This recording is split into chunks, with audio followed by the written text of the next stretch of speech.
In this video, I will be discussing the indemnity of 1825 that France imposed on Haiti.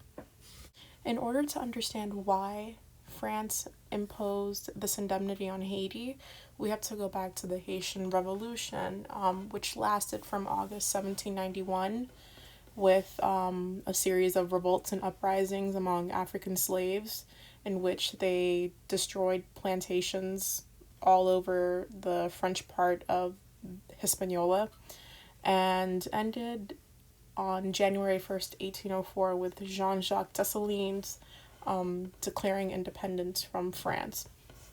And just some leaders of the rebellion who actually play very significant roles post-independence are Toussaint Louverture, who actually did not live to see Haiti become independent, Jean-Jacques Dessalines, the first president of Haiti, Alexandre Pétion, and Henri Christophe.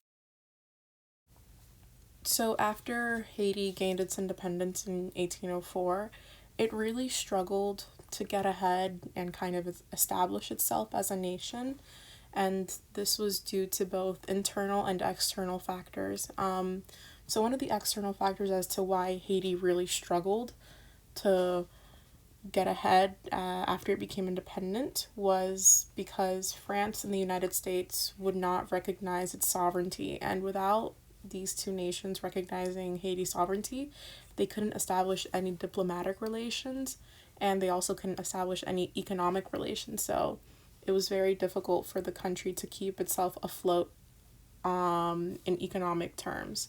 Also, another internal factor that really affected Haiti was Jean-Jacques Dessalines' assassination in 1806, which led the country to be split into two, with Alexandre Pétion in the south and Christophe in the north. And particularly with Christophe, he actually tried to have and establish diplomatic relationships with the United States and France, but they did not want to recognize just the fact that Haiti was sovereign. Eventually, Haiti was reunified under President Jean-Pierre Boyer, who would actually lead negotiations with France. So it's important to note that France, up to this point in 1825, had refused to recognize Haiti's independence, and they still referred to Haiti as Saint-Domingue, and were trying to do honestly everything in their power to get their former colony back. But they knew that wouldn't work, so on April 17th, 1825, Charles X actually issued a royal decree stating that France would recognize Haitian independence, but only with certain conditions. And some of these conditions were that Haiti would have to pay France 150 million francs in reparations for the damages done to French planters' plantations during the Haitian Revolution. And then France would have exclusive trading privileges in Haiti, and they would get 50% discounts on their exports. So Charles X actually issued a royal decree rather than stating that his negotiations with Haiti was to be a treaty, because they still couldn't really fathom the idea that Haiti was independent, but they still viewed Haiti as their own colony. So he said that it was a royal decree rather than a treaty. In stating that there was to be a treaty between France and what they viewed as Saint-Domingue, they would honestly be acknowledging the fact that Haiti was a sovereign nation that they could have diplomatic relations with. So this actually really split the French government, because they were just simply not ready to recognize Haitian independence and sovereignty. But eventually, Charles X got his way, and he sent 14 naval ships to Haiti, headed by the Baron de Macquot, who was met by President Boyer. And here, the Baron de Macquot listed and told Boyer all about what France wanted essentially from Haiti in exchange for them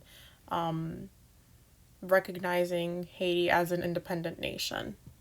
So, President Boyer and the Haitian government had no other choice than to concede to France's terms and conditions because he was essentially threatened by the Baron de Macault that if they didn't agree to paying the indemnity, the French would impose a blockade on all Haitian ports, which would be obviously disastrous for the already failing Haitian economy. And Boyer really had to weigh the negatives versus the positives. So it was either recognition and peace versus political isolation and possible French invasion. And also, he was confident that the indemnity would actually be paid off because under his rule, Haiti was actually starting to experience a little bit more stability and prosperity, and he thought that he could actually convince the Haitian populace to go back to the sugar plantations and coffee plantations, which is what the Haitian economy would be based on. But obviously, that would prove very difficult to do because former slaves would not want to go back to plantations. So, having agreed to the indemnity, Boyer thought that he was doing Haiti a favor and that it would benefit Haiti in the long run because they could now establish diplomatic and economic relations with different countries. Despite the fact that they were now recognized as an independent nation, Haiti really suffered as a result of the indemnity because they simply could not afford to pay it. So, in November of 1825, for example, Boyer was forced to take a loan from a French bank, and the loan was for 30 million francs, but there was a 20% commission fee on the loan itself.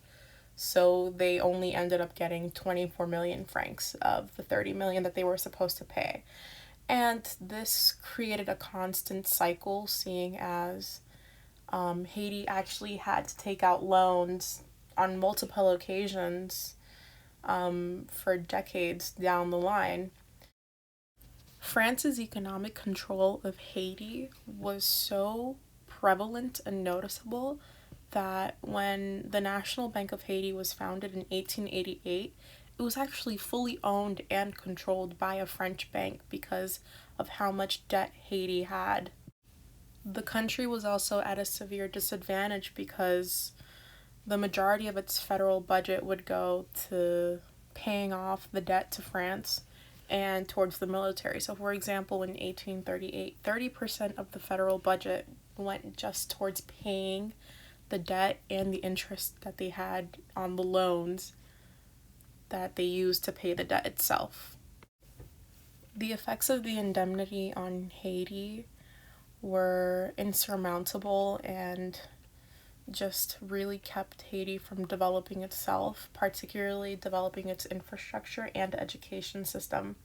For example, in the late 1800s, less than 1% of its national budget went towards education.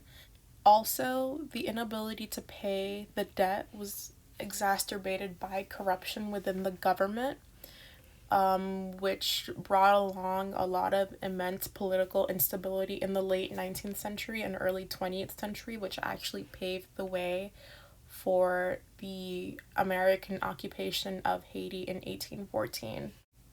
Although the debt was paid off in 1947, Haiti truly suffered from the effects of the indemnity because they were essentially under France's control in economic terms, and they just suffered because they really never got the chance to develop themselves as a nation, and the effects of the indemnity can actually be felt to this day in the fact that more than 86% of Haiti's population that is over the age of 65 years old is illiterate, and a lot of kids actually don't have an education.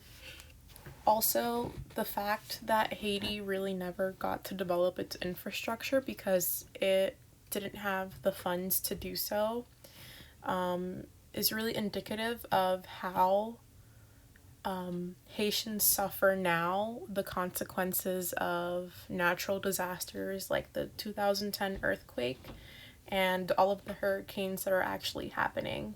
And because of the indemnity, Haiti truly never got the chance to develop itself as a nation. And in all honesty, the indemnity really set Haiti up for failure in the long run.